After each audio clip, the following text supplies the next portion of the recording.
Good morning, children. Have a cheerful day. Once again, Bhavna Desai, your science teacher, is with you with the lesson. Now we will, last session we saw method of separation.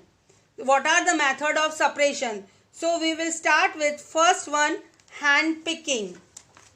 Bring a packet of food grain purchased from a shop to the classroom. Now spread the grains on a sheet of paper. Do you find only one kind of grain on the sheet of paper? Are there pieces of stones, husk, broken grain and particles of any other grain in it?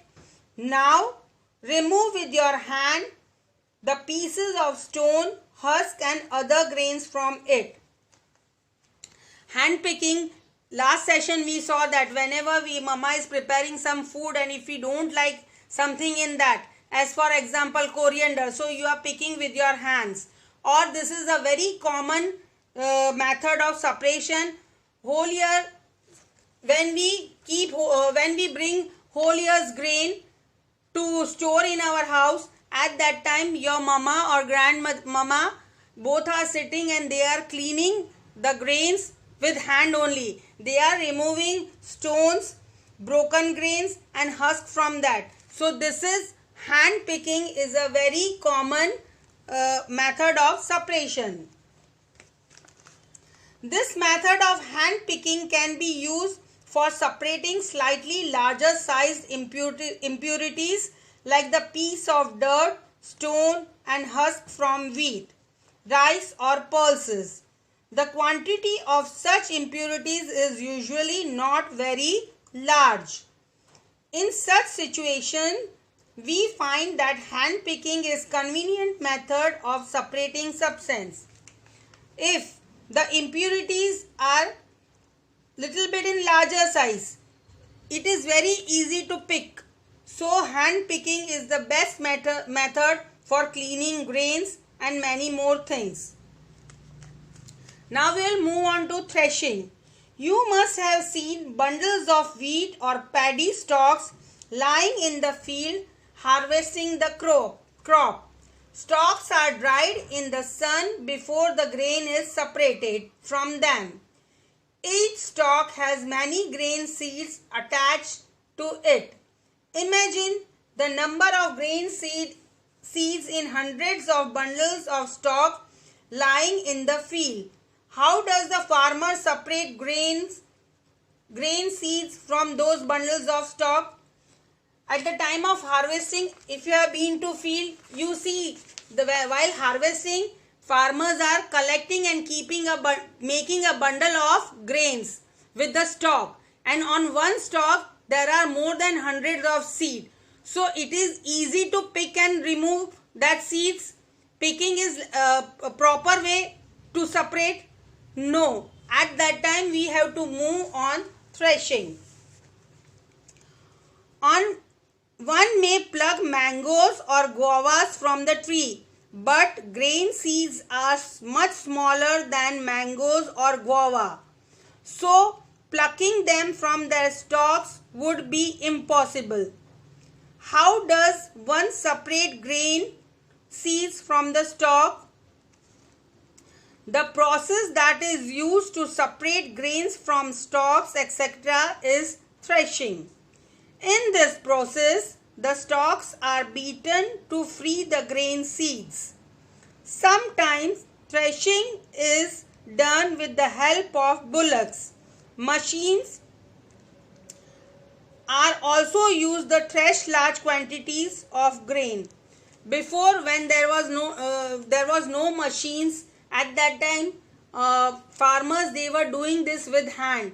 They were beating that grain stalks on the floor and they were removing seeds. Nowadays machine is there, so it is easy for them to remove grains from stalks.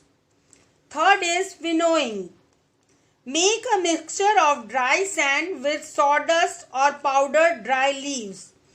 Keep this mixture on a plate or a newspaper. Look at this mixture carefully. Can the two different components be made out easily?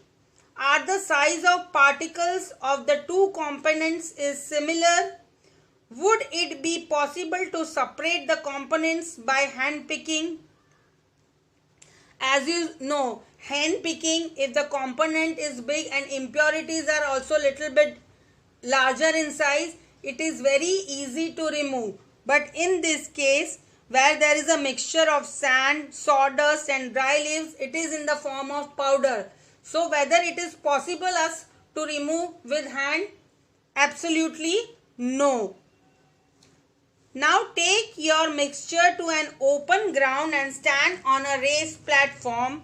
Put the mixture in a plate or sheet of paper.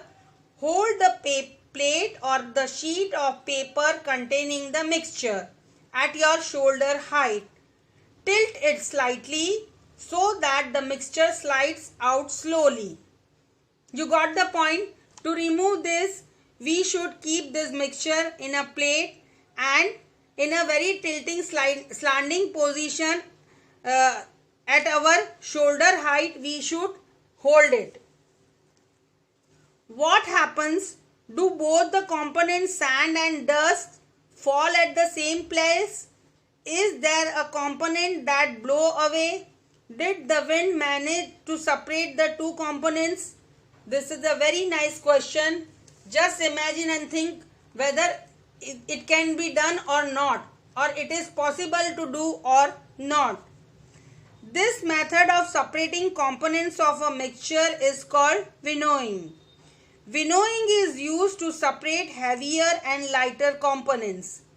When the components are in the one is heavy and one is light, at that time you can use this winnowing method of a mixture by wind or blowing air. This can be done with the help of wind or blowing air. We can do this method. This method is commonly used by farmers to separate lighter husk particles from heavier seeds of grain. Farmers use this method to remove husk from the seed grains. The husk particles are carried away by the wind. The seed of grain gets separated from a heap near the platform by winnowing. The separated husk is used for many purposes such as fodder for cattle. The husk, because husk is light, so once the wind will blow, so husk will go little bit far off and the grains will go down only. Matlab there only it will, because it is heavy, so it will not go very far. And the husk which is removed from the seed, farmers are using that as a fodder of cattle. So hope you have understood up till here. Next session we'll meet again. Till then, bye bye. See you.